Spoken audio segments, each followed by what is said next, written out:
ବୃଷ୍ଟିପାତ ଏବଂ ବୃଷ୍ଟିପାତ ଜନିତ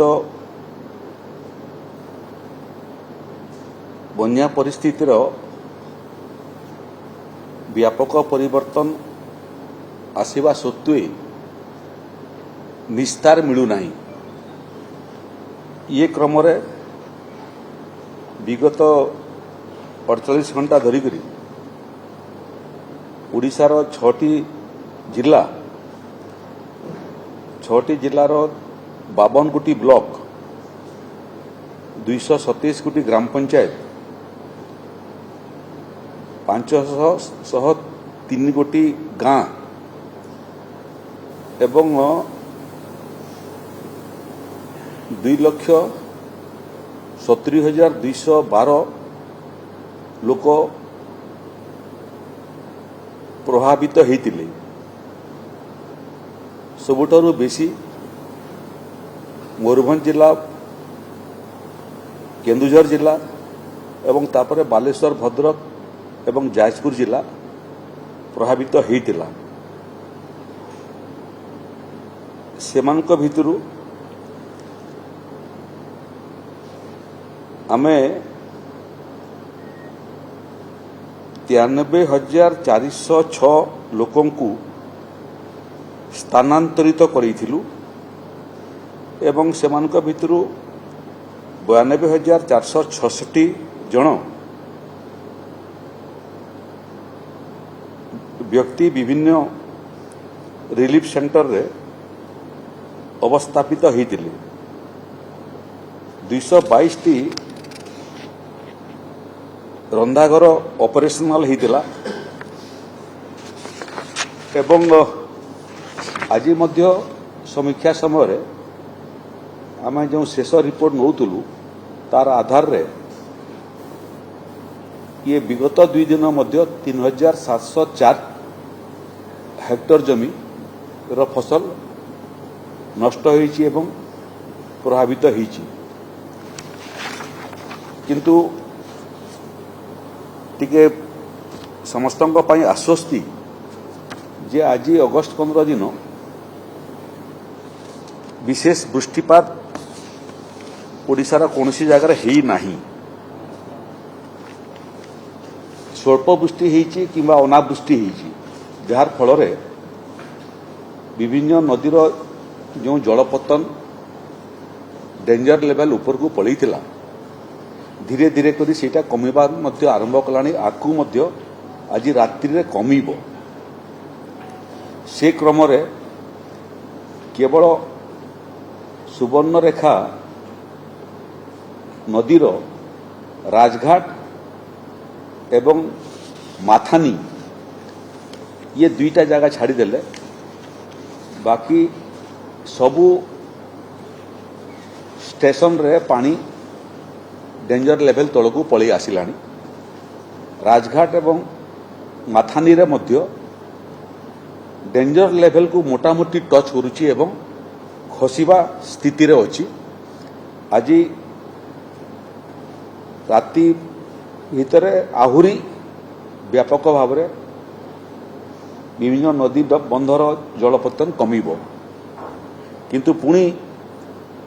ପାଣିପାଗ ବିଭାଗ ଆଉ ଗୋଟିଏ ଡିପ୍ ଡିପ୍ରେସନ୍ ବଙ୍ଗୋପସାଗରରେ ଠାବ କରିଛି, ଯାହାର ଫଳରେ ଆଗାମୀ 4 ଦିନ ଧରିକରି ଓଡ଼ିଶାର ବିଭିନ୍ନ ଜାଗାରେ ପ୍ରବଳରୁ ପ୍ରବଳ ବୃଷ୍ଟିପାତ ହୋଇପାରେ। ସେ କ୍ରମରେ ପାଣିପାଗ ବିଭାଗର ଯେଉଁ ପୂର୍ବ ଅନୁମାନ ସେଥିରେ ମୟୂରଭଞ୍ଜ, କେନ୍ଦୁଝର ଏବଂ ବାଲେଶ୍ୱର ଇଏ 3ଟା ଜିଲ୍ଲାକୁ ଅରେଞ୍ଜ ୱାର୍ଣ୍ଣିଂ ଦିଆଯାଇଛି ଏବଂ ତାର ତଳକୁ Sundargarh, Deogarh, Sambalpur, Angul,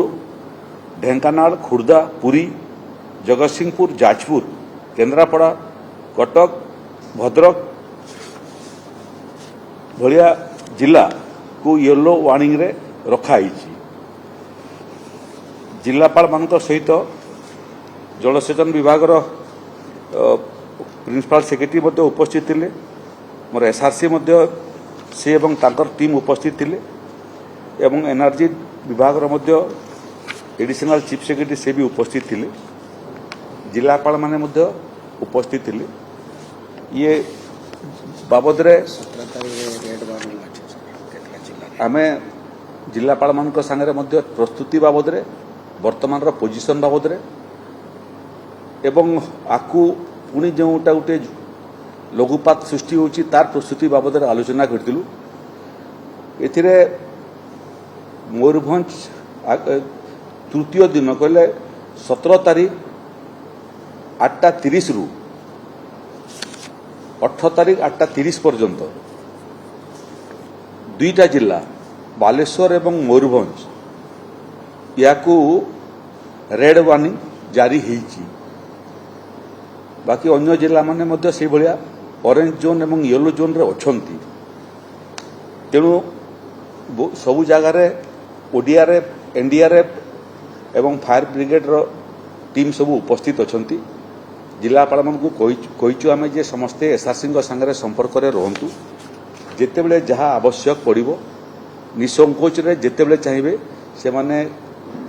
disaster management department रो कंट्रोल रूम को हो एसआरसी को हो किंबा मते हो जो समय चाहिए से माने आवश्यकता जहाँ हमको बतई पारिबे सबु जगार जहाँ जहाँ निम्नतम आवश्यकता थाए सबु जिले में अच्छी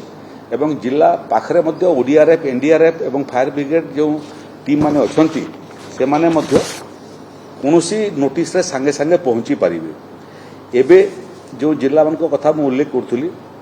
से जिला मानकर पाखरे एनडीआरएफ ओडीआरएफ अछंती फायर इमरजेंसी सर्विसेस मध्य अछंती police civil defence local team मध्य उपस्थित 118 टीम रेस्पॉन्स फोर्स बोली जहाँ को आम कहूँ ओडीआरएफ 36टा एनडीआरएफ 7 फायर एवं इमरजेंसी सर्विसेस 35 एवं पुलिस सिविल डिफेन्स 40टा एमती 118 टीम सजाग होकर अच्छा लोकंर सेवा करने लोक उद्धार करने जो जो जगार लोक सब रिलीफ सेंटर में अच्छा मु जिलापाल मान को परामर्श देछि जे जोटा ऑरेंज जोन एवं रेड जोन रे अच्छी सेठिकार लोक मानू रिलीफ सेंटर रे ही रखंतु पुणी फेरिबे पुणी 24 घंटा न पुणु पुणी आउ थे रिलीफ सेंटर को आसवाक न पड़ू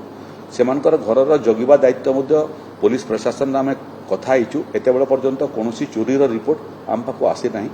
जीवनटा सबुठ मूल्यवान जीवन रक्षा करवाटा आम समस्त